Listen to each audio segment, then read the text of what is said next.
Good evening, and thank you to all who are tuning in to tonight's event. My name is Gary Lavoie, New Futures Board Chair. And my name is Kelly Unteet, New Futures Vice Chair and Chair of the Children's Behavioral Health Policy Advisory Committee. We have the honor of kicking off and welcoming you all to New Futures' 25th Annual Award and Recognition event. Over the last 25 years, New Futures has grown and evolved to become a nationwide model for advocacy and civic engagement. We all recognize New Futures would not be where it is today without our partnerships with philanthropy, the leadership from board members, past and present, or the dedication of New Futures staff who have worked tirelessly to improve the lives of Granite Staters through policy change and advocacy. Tonight, we celebrate all of them and all of you who have brought us to where we are today. We're making a difference every day, every year, which is all the more apparent when reflecting back to where we were in New Hampshire 25 years ago. Since our founding, New Futures has successfully advocated to support our most vulnerable Granite Staters, individuals with chronic health conditions, those with behavioral health disorders, young children, and struggling families. All have been impacted by the work of this incredible organization and our partners. And that is what we are celebrating and recognizing today. The individuals who had the courage and drive over the past year to make change for New Hampshire, sometimes going it alone because they wanted to improve the state for those who call it home. We are continuously in awe of all of you, our volunteers, advocates, and this incredible staff, and are so pleased to be able to recognize you today. We are now happy to turn over today's event to Michelle Merritt, President and CEO of New Futures, who will lead us through the remainder of the event. Thank you, Gary and Kelly, and thank you to all who have taken the time to join us tonight for our 25th annual recognition event. Tonight you'll hear from the New Futures staff about the importance of policy and advocacy work in the Granite State. You'll hear about our policy priorities for the upcoming legislative session. And later on, you'll learn about how we collaborate with partners as we administer our shared service program. To conclude our event, I'll be back to introduce this year's annual award winners, Representative Kim Rice and Dr. Steve Chapman. I am so incredibly proud to be a part of this organization and our history. And when I was thinking about tonight's event and where I fit into it, it brought me back to when I first joined New Futures. When I first joined, we were an operation of 6 people. At the time, we were all working on the same thing. We were working to improve access to substance use disorder treatment and prevent and mitigate substance use in this state. At the time, we were also engaged in our second ever issue-based campaign, which was Medicaid expansion. And I remember working on that campaign for the first time. I think I was in the role for maybe 3 weeks. And I participated in a coalition of stakeholders, and we were all working towards the same thing, to lift up and elevate the voices of citizens who are impacted by a lack of health insurance. And I recall back to the hearing on Medicaid expansion and listening to the stories of those that were brought to the table, individuals who, again, lacked health insurance, could simply not afford it, and how it impacted them, how it cost them their livelihoods, their homes, their retirement, financial stability, and in some of the worst cases, it cost them their lives. Being a part of that coalition and watching how this organization and others like it fought tooth and nail for the health and wellness of Granite Staters, at that time it lit a fire in me. I loved every single part of being involved in that campaign. I loved the bringing people together. I loved fitting the puzzle pieces together of policy change, figuring out what legislators needed to have conversations or needed to be educated.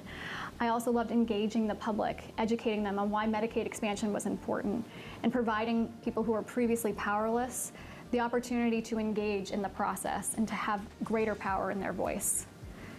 And over the years, it has been the ultimate gift to work with colleagues who share this same passion. The people who work here at New Futures are smart, so smart. They are driven, they are passionate, they are scrappy at times, and strategic. And whether they're a policy expert, community organizer, communication specialist, or they support our shared service program, each person within this organization gives their best every single day.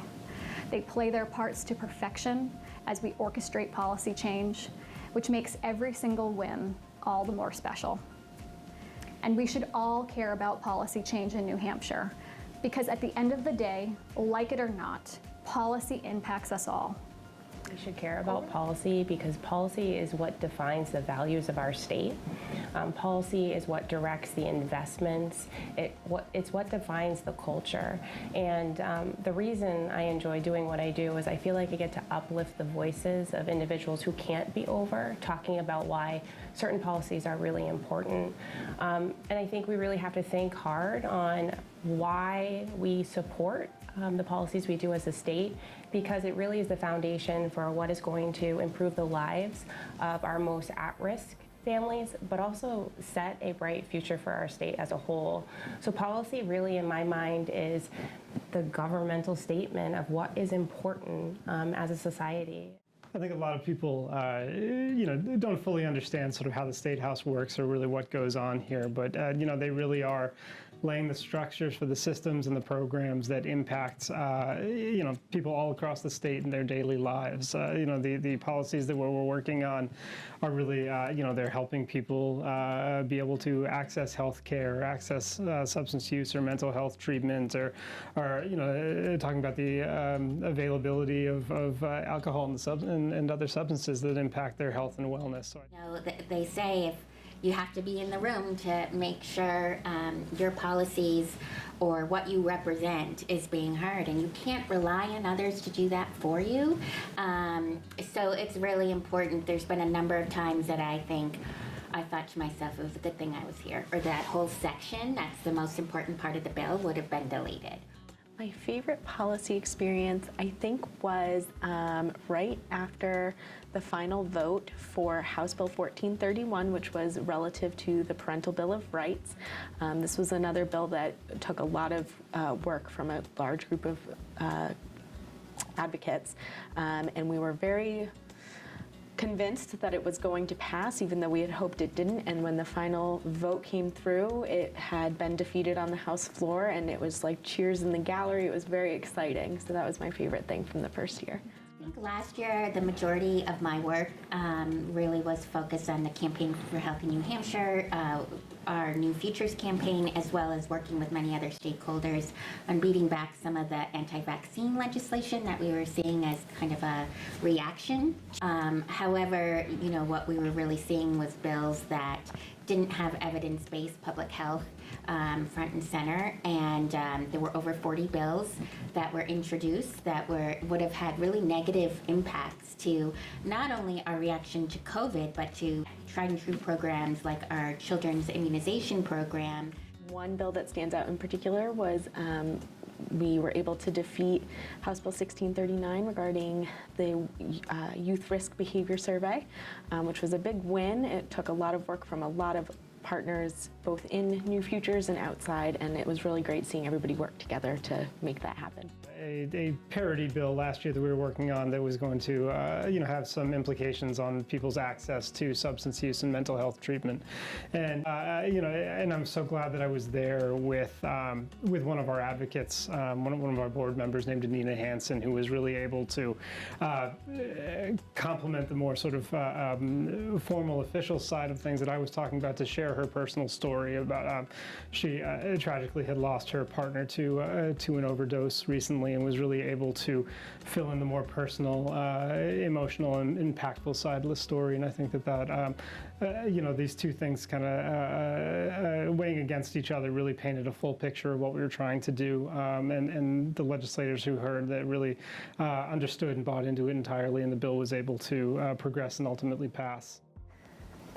I wish that people knew that you don't have to be a political person to be an advocate. You don't have to be somebody who's watching all the debates and gets excited about elections and all of that. You just have to be someone who cares about the issue that you care about, because it's so important for those stories of regular people to be heard by legislators. I really love meeting people. I love learning about their experiences, where they've been, what they're doing, what's important to them.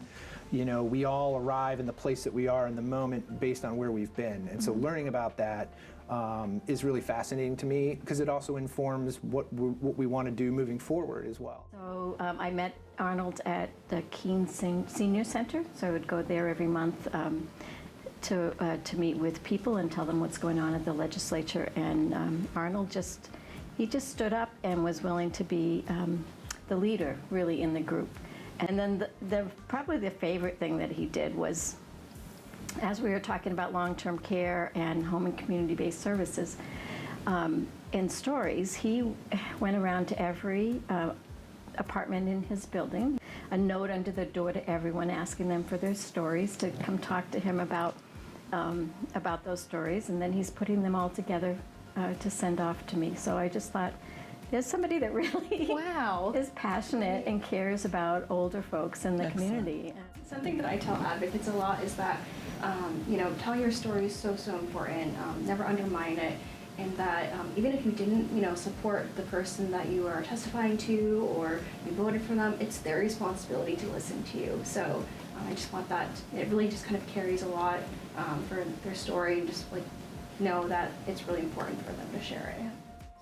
One of the things I really want to encourage advocates to do is to not worry so much about or be intimidated by the legislators or the process, but to really speak from the heart. By doing so, they are really sending a strong message. Last session, we put together a storybook, and I think that's probably one of the more powerful and important things that we do, is compiling those advocate stories and sharing it with our legislators through a storybook. It's really empowering and also a lot of fun kind of to put it together and to make the graphical design of that too. We've also been utilizing our Instagram more, which is at New Futures NH, and being able to engage with a new audience on there, and also just sharing stories through there, reaching new people. For the first time this year, we started using a peer-to-peer texting tool to communicate with advocates, which has been really cool.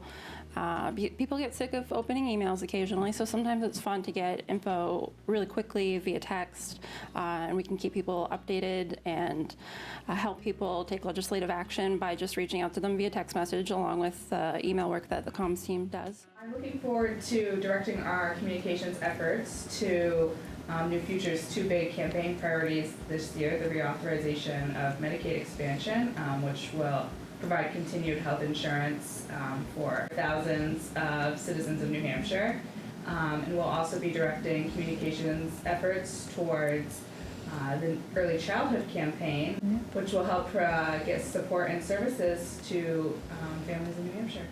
The state's Medicaid expansion program, known as Granted Advantage, is set to expire at the end of 2023. This is a program that provides access to health insurance for currently more than 90,000 Granted Staters in need. So we're going to be really working hard to ensure that that program is reauthorized and continues to exist for people who need it. So we are putting together a broad coalition of stakeholders and partners, and really trying to reach out to individuals in the community to help them share their story about what Medicaid expansion has meant to them and will continue to mean to individuals and families and the state as a whole in the year to come. So that will really be a big focus. This year we're really focusing on childcare, and that is supporting expanded access for affordable childcare for all New Hampshire families, supporting the childcare workforce, and really looking at ensuring that families have what they need so they can be thriving, working, and well. We're also going to be focusing on the budget. We have key areas that we've advocated for over the past 6 years around home visiting, family resource centers, and other really important early childhood programming. So making sure that we're ensuring sustainable funding, as well as looking to broaden access to childcare. We're also really excited this year because we have a Kids Count data book coming out. So we'll be able to do better assessments of, how are kids faring in our state, and what are the regional variations to access to services, because we know that's really a critical place to look as we begin to do our advocacy. We're developing a training series specifically focused around our childcare campaign, and we are trying to address some barriers that folks have to actually being able to attend a training, to be in a training, to be here for an hour and a half, we broke it up into an hour and a half instead of doing 5 hours at a time, because it's easier for people to to get that small chunk of time. We're also offering stipends for people to participate. We're offering gas cards. As I said previously, we are incredibly fortunate to have such a great group of advocates on staff at New Futures who are ready, willing, and frankly excited to help anyone wishing to engage in advocacy. One other pillar at the forefront of our work is collaboration with partner organizations. I'd now like to take a moment to introduce you to New Futures Shared Service Program. So New Futures has a shared service program basically to advance our mission. Our mission is to advocate, educate, and collaborate. And with these smaller nonprofits, that most of them do have like-minded missions that we have, we're there to support and help them so that we can also work with them. These are smaller nonprofits that don't necessarily have bookkeeping departments or accounting departments and are looking for anything from accounts receivable, accounts payable, financial reporting, help with preparing their tax forms, and we're able to provide that to them, which is a great thing. I do know that every time we get on board with someone new, they're always complimenting how they have systems now and things are in place, and they're so excited to have these revamped systems that help them in a way that make them more efficient. Thank you to the New Futures staff for taking the time to speak about your work for us tonight. Every year during this event, we carve out time to honor individuals who have been key advocates or legislative champions, supporting vulnerable populations in their day-to-day work. Our 2022 award winners offer some stellar examples of collaborative advocacy.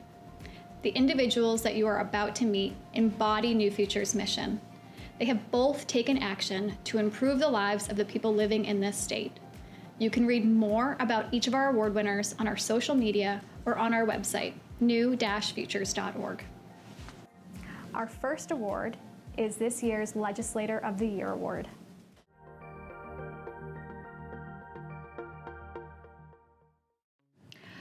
One of the things and one of the reasons why this award is so deserved is we often talk about profiles and courage, and particularly legislators who Don't make me cry. may have to really put their necks out to do the right thing. And there were quite a few of those circumstances this past year. So I'm curious what your hopes are for the future, both in politics, but also, again, for the system of kids and the Child and Family Law Committee. So for the Children and Family Law Committee, my hope is that it stays as bipartisan as it was. And today was the last meeting we had, and I had stated to them to always remember that children's issues should not be a Republican or a Democrat issue, that we're looking out what's best for children and families, and that's what's important. It shouldn't be political. We've worked together on several pieces of legislation during your time in the legislature, and I know your time is coming to an end pretty soon. You're looking to do some other things in the future. But again, I know we've worked on quite a bit, and I'm hoping that you might be able to share with me a little bit about some of the highlights that you've had in your time as an elected official. What are you the most proud of? I think the thing that I'm most proud of that I think will have the biggest impact is the children's behavioral health. I think that's going to have such an impact on all areas where children are concerned, whether it be the Sununu Youth Services Center or DCYF. I really see that as being one of the biggest things that I think is going to have the biggest impact. I really am looking forward to seeing some changes in the juvenile justice system. As you know, that's another big passion of mine. I want to see less kids locked up. I think that's really important. I think it makes a huge change for the future. What I want people to see is that there's not going to be an impact today. The impact is going to be further down the road, and we're not going to see that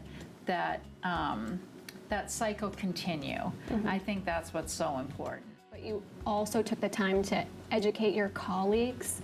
I know that there were a couple of points in time over the last 2 years where folks may have been misinformed about what children's behavioral health is, the kids that are suffering in this state, and you really took an affirmative leadership role in ensuring that others in leadership themselves paid attention and understood this population and the things that were challenging for them.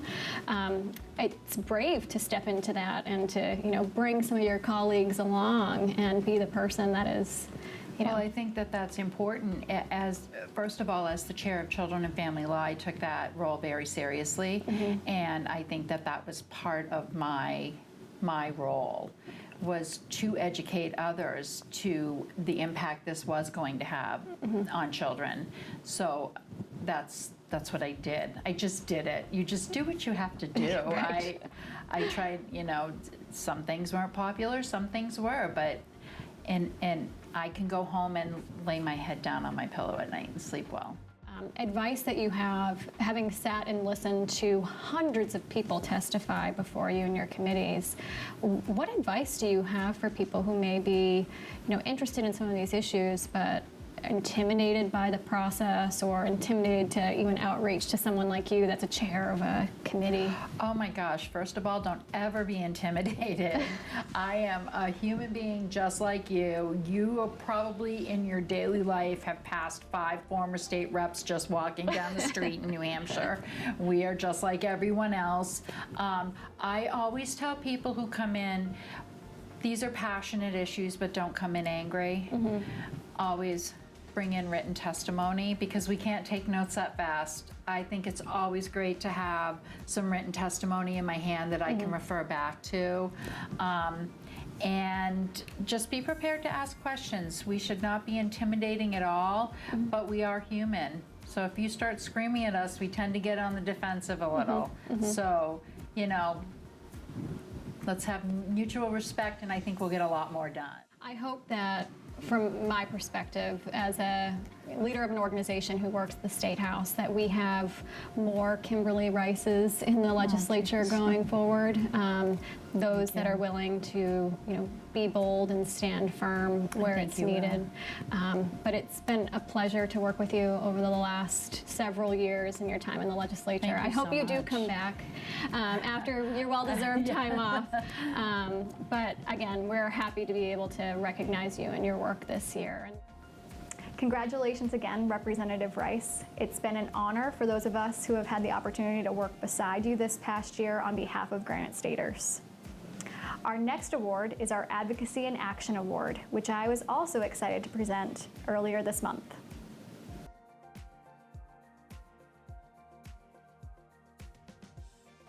What are some of the items that you're prioritizing or that your residents are seeing where they're just, this is unacceptable, we need to engage in policy to address this particular issue on behalf of the kids that we're seeing? The mental health crisis, for sure. We're seeing kids in the clinic who are boarders in the hospital who need stronger communities, need more family supports, need more supports in schools to keep them from getting in that situation. And we need more supports for kids once they do get into trouble, do have mental health crises or issues that they're wrestling with.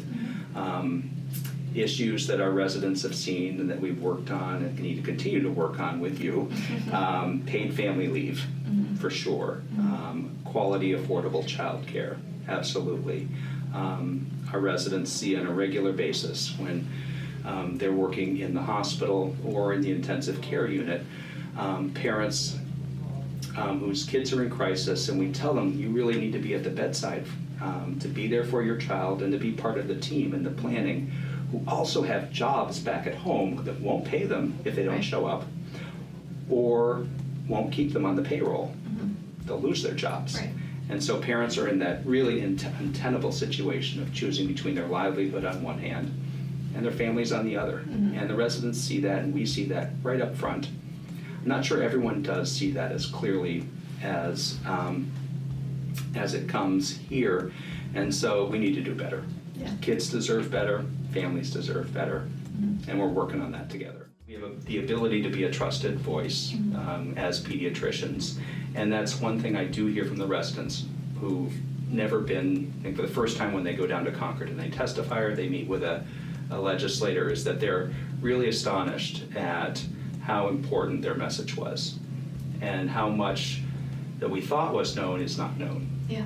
And the potential role that we can play by bringing our perspective and families' perspectives and our expertise to that process. You really do empower some of the families to be self-advocates too and asking for help when they need it, but also advocating to you as physicians when they're seeing things that could be changed. Absolutely. You know, there's a huge power differential when you're a parent in a lot of ways, including with healthcare. And so everything we can do to level that playing field and really seeing the strength. And honestly, to me, many parents are heroes, hidden heroes, who are working so hard, sacrificing for their kids.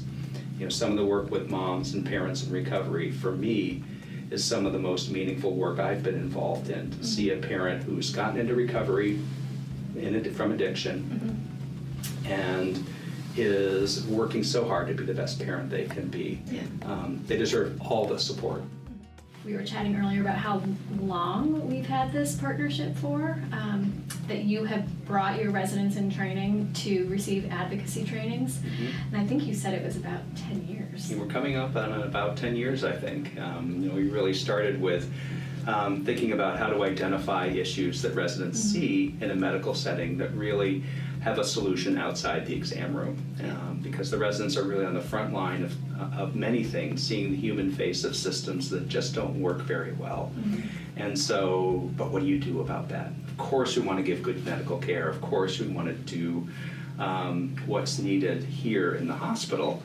But the idea of partnering with New Futures, of taking the stories and the voice that we're hearing directly from families, and amplifying that voice and articulating the change that needs to happen on behalf of kids and families, that partnership with New Futures has been invaluable. And so it's been about 10 years or so, and it feels like we're just getting started.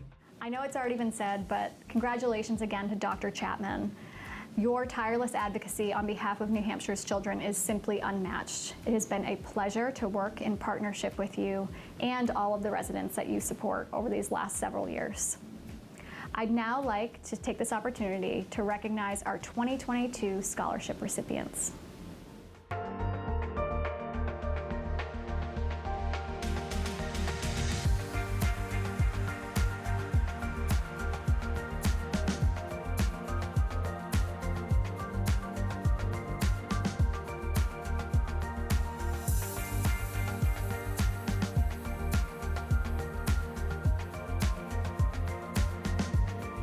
Thank you again to all of our advocates, partners, and policymakers honored today.